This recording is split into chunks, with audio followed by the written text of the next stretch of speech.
Bugun sizga 15 daqiqalik jonli efir ortida qanday mashaqqat va qancha insonlarning mehnati turganini ko'rsatib o'taman.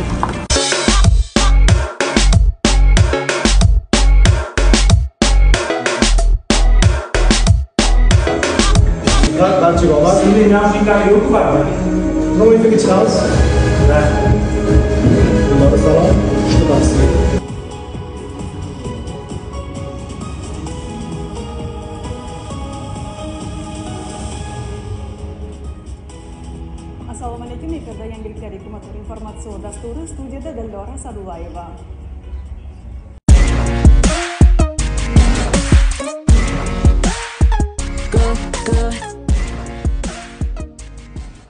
Millionlab insonlar qarshisiga chiqishdan avval tashqi ko'rinishimiz, soch turmagimizni me'yoriga keltirib olishimiz kerak.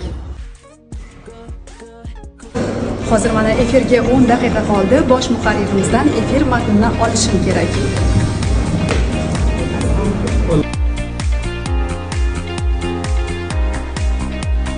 Rahmat kattalar.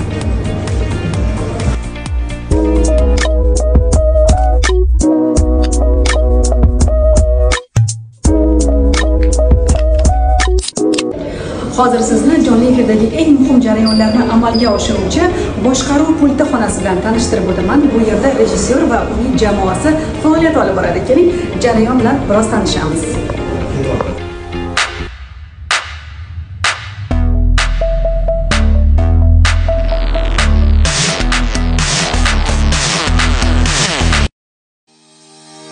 Bu yerda esa ovoz rejissyorimiz o'tiradilar. Ular ovozimizni yanada yorqin va jarangli chiqishida yordam beradilar. Мы изменили регламент проведения этих фестивалей.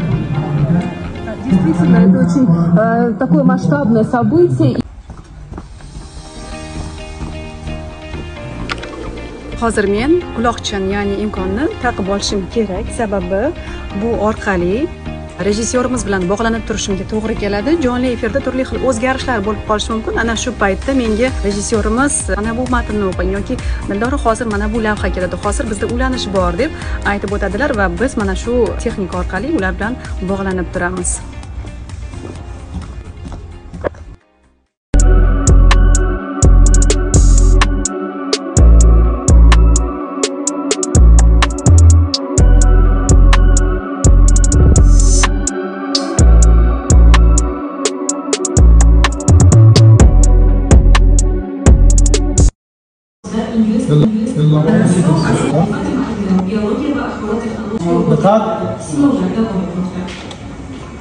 Mamlakat iqtisodiyotining raqobatbardoshligini oshirish va iqtisodiyot tarmoqlarini modernizatsiya qilish, Moliya bank tizimi, shu jumladan kapital bozori imkoniyatlaridan to'liq foydalanishni hamda ushbu tizimni sifat jihatidan yangi bosqichga ko'tarishni talab qiladi. Muxbirimiz lavhasida qimmatli qog'ozlar markaziy depozitariysining 2023-yil 1-iyul holatidagi statistik ma'lumotlar o'rin olgan.